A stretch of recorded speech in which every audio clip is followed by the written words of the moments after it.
عرب کے قبیلے میں ایک غیر مسلم شادی شدہ عورت رہا کرتی تھی۔ اس کا شوہر بہت بڑا بزنس مین تھا۔ ایک مرتبہ اس نے سنا کہ ملک عرب یعنی مکہ میں اللہ کے آخری نبی جو اللہ کے محبوب نبی ہیں، ان پر ایک سورت نازل ہوئی ہے جس کا نام ہے سورۃ الفاتحہ، جس میں ہر بیماری سے شفا موجود ہے۔ وہ جس پر بھی دم کی جاتی ہے یا پڑھ کر پھونکی جاتی ہے وہ انسان اچھا ہو جاتا ہے، یہاں تک کہ اس میں بے شمار برکات ہیں۔ اس میں اب عقیدے کی بات ہے، مسلم ہو یا غیر مسلم، اللہ پاک جس کے دل میں ایمان کی روشنی ڈالنا چاہے، اللہ کی قدرت تو آپ سب کو اندازہ ہوگا۔ اب کسی شخص سے اس عورت نے سورہ فاتحہ سیکھ لی، پھر جب اس نے سورہ فاتحہ کا ترجمہ پڑھا تو اس کی آنکھوں میں آنسو آ گئے۔ وہ جب بھی یہ سورت پڑھتی تھی، اللہ تعالیٰ اس کے بگڑے کاموں کو سنوار دیتا۔ ایک دن اس کے بیٹے کو ایک خطرناک زہریلے بچھو نے کاٹ لیا۔ بڑے بڑے حکیموں طبیبوں کو بلوایا گیا، سب نے یہ کہہ کر جان چھڑوا لی کہ اس بچھو کا زہر بہت خطرناک ہے، اس بچے کا ہم کچھ نہیں کر سکتے، تمہارا یہ بچہ بس کچھ ہی دیر کا مہمان ہے۔ ماں کا رو رو کر برا حال تھا اور شوہر اپنے خداؤں کی عبادت کر رہا تھا، ان سے مدد مانگ رہا تھا۔ پھر جب کوئی حل نہیں نکلا تو اس عورت کو یاد آیا کہ سورہ فاتحہ کے بارے میں اس نے پڑھا ہے کہ اس میں ہر بیماری سے شفا ہے۔ اس کے دل میں خیال آیا کہ اگر میں اسے پڑھ کر اپنے بچے پر دم کروں تو کیا میرا بچہ ٹھیک ہو جائے گا؟ کیونکہ اللہ تعالیٰ نے اس عورت کو ایمان کی طرف لانا تھا، اس کے دل میں اسلام کی محبت مزید پیدا کرنی تھی، تو اس کی زبان میں تاثیر دے دی۔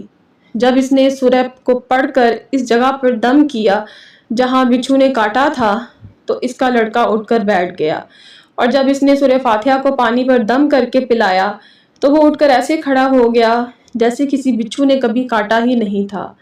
اس کا شوہر دوڑتا ہوا اس کے پاس آیا اور کہنے لگا، کسی طبیب نے اور کسی حکیم نے اسے ٹھیک نہیں کیا، تو تم نے ایسا کیا عمل کیا جو یہ بچہ ٹھیک ہو گیا؟ اس نے کہا، کچھ بھی تو نہیں، بس ایک سورت پڑھی ہے جو ہر بیماری کو ٹھیک کر دیتی ہے، بس وہ مجھے یاد تھی، میں نے پڑھ کر اپنے بچے پر دم کیا اور اس کو پانی پلایا، تو دیکھو کیسے ٹھیک ہو گیا ہمارا بچہ۔ اس کا شوہر بجائے خوش ہونے کے اس سے ناراض ہو گیا کہ یہ تم کیا جادو ٹونے کر رہی ہو۔ اس کی بیوی کہنے لگی، زندہ صحیح سلامت ہے ہمارا بچہ، ورنہ ہم سے بچھڑنے والا تھا۔ اس نے کچھ نہ سنا اور اپنی بیوی کو ڈانٹنے لگا کیونکہ اسے اسلام سے نفرت تھی۔ جب اس کی بیوی یہی عمل کرنے لگی تو اس کو اپنی بیوی سے بھی نفرت ہو گئی۔ اب اس نے اس پر ظلم کرنا شروع کر دیا، ہر روز اس کو مارتا پیٹتا اور کہتا کہ اب میں نے تیرے منہ سے یہ سورت سنی تو یاد رکھنا، تیری کھال کھینچ لوں گا۔ اس کو اللہ کے کلام پر بالکل یقین نہیں تھا، جبکہ اس کی بیوی کو اللہ کے کلام پر یقین ہو گیا۔ اب اس عورت کو اللہ تعالیٰ نے کس طرح مدد کی، یہ بھی بڑا ایمان افروز ہے۔ اس عورت کا شوہر جب گھر سے کام کرنے کے لیے نکلا، نکلتے وقت جب اس نے اپنا جوتا پہنا تو اس میں وہی بچھو موجود تھا جس نے اس کے بیٹے کو کاٹا تھا۔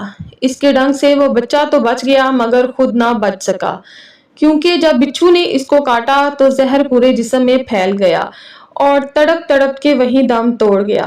خاندان میں یہ خبر پہنچی تو کوہرام مچ گیا۔ اب شوہر دنیا سے جا چکا تھا۔ شوہر کے مرتے ہی اس کے گھر میں تو نوبت فاقوں تک آ گئی، وہ عورت قرض دار ہو کر رہ گئی۔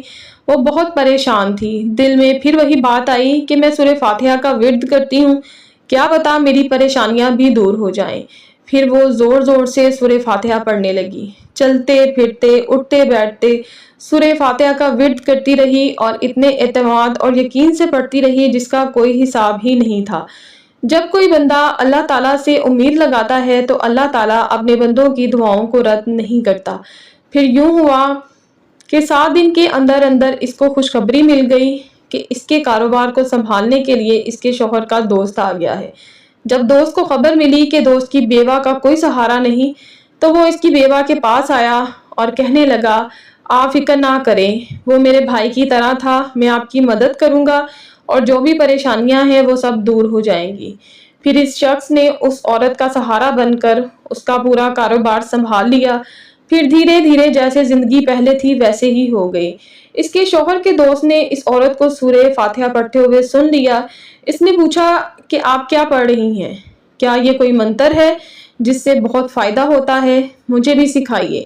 اس پر وہ عورت کہنے لگی، یہ کوئی منتر نہیں ہے بلکہ مسلمانوں کی مقدس کتاب قرآن مجید جو ان کے پیغمبر پر نازل ہوئی ہے، یہ اس میں سے ایک سورت ہے جس کا نام ہے سورہ فاتحہ ہے۔ پھر کہنے لگی، مجھے تو اس پر بہت یقین ہے، میں نے کسی سے یہ سورہ فاتحہ سیکھ لی تھی اور اب میں چلتے پھرتے یہ سورت پڑھتی رہتی ہوں۔ وہ شخص کہنے لگا کہ آپ مسلمان کیوں نہیں ہو جاتی اگر اتنا ہی اس سورت کو مانتی ہے؟ وہ مزید کہنے لگا کہ ایک سورت کی اتنی تاثیر ہے تو پورے قرآن کی کتنی تاثیر ہوگی۔ وہ عورت کہنے لگی، میں مسلمان تو ہو جاؤں لیکن میرا شوہر نہیں مانتا تھا۔ اس شخص نے کہا کہ اب تو آپ کا شوہر بھی نہیں ہے اور ایک سورت کے ساتھ آپ کی محبت دیکھ کر میں اتنا زیادہ متاثر ہوا ہوں کہ میں بھی آپ کے ساتھ ہی مسلمان ہونا چاہتا ہوں۔ ہم دونوں قرآن مجید سیکھیں گے اور ضرور پڑھیں گے۔ وہ کہنے لگی، جی آپ نے بالکل صحیح کہا، اور یوں وہ دونوں مسلمان ہو گئی۔